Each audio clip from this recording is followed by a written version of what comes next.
Jamen, så lykkedes det at fange min torsk nummer 15.000 i går. Og det var noget, jeg har gjort, siden jeg var dreng, siden jeg var 6 år.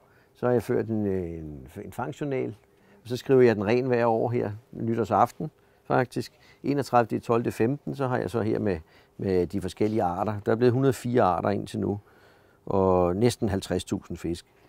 Så det er jo blevet det er samtidig en lille hobby i hobbyen. Det er det her med at skrive alle mine fisk ind og ture, hvor store er de og sådan noget, ikke? Og der har jeg jo så en anden bog, hvor jeg laver lidt sjov med lidt billeder. Og der har vi jo så for eksempel nogle forskellige her.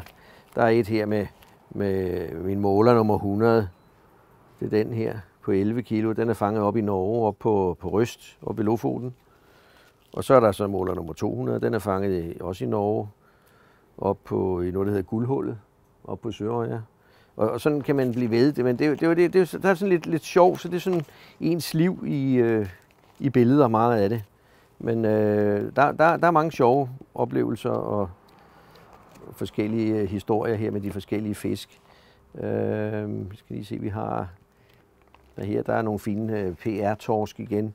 En på 25 kilo. Og så dagen efter, så kom der en på 28 kilo i snestorm. Men den lykkedes der at få dem op. Så er der store flynder, hvad vi har fanget. Og vi har Havøysund. Nogle fine nogle her. Prøv at se, hvor solen skinner her. Det er klokken 2 om natten. Det er helt vildt, så lyst det er. Altså indtil videre, så har jeg fanget 49.658 fisk. Så det bliver en stor dag, den dag vi er under 50.000, men det var forhåbentlig ikke så længe. Altså den fisk, jeg er sådan allermest stolt af, den har jeg hængende her på væggen herovre, fordi det er noget, jeg har drømt om, siden jeg var dreng. Hvor jeg så Børge Munk Jensen havde været nede på Lake Nasser. Nej, han var på Victoriasøen, Lake Victoria. Og jeg var så på Lake Nasser-søen i 2005. En tur Fiskefri havde arrangeret, hvor jeg turleder, hvor det lykkedes mig at fange en på 37 kilo fra land, nede på en ø.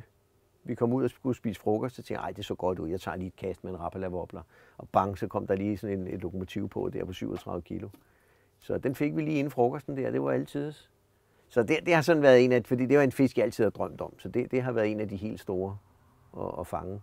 Men en anden sjov er jo min gamle lange rekord, da jeg var dreng, eller stor, eller hvad skal man sige, ved at være voksen jo, hvor jeg fangede en lange på 22,5 oppe i Helsingør. Og det er sådan en anden af de gode fisk. Så jo, der har været mange gode fisk gennem årene.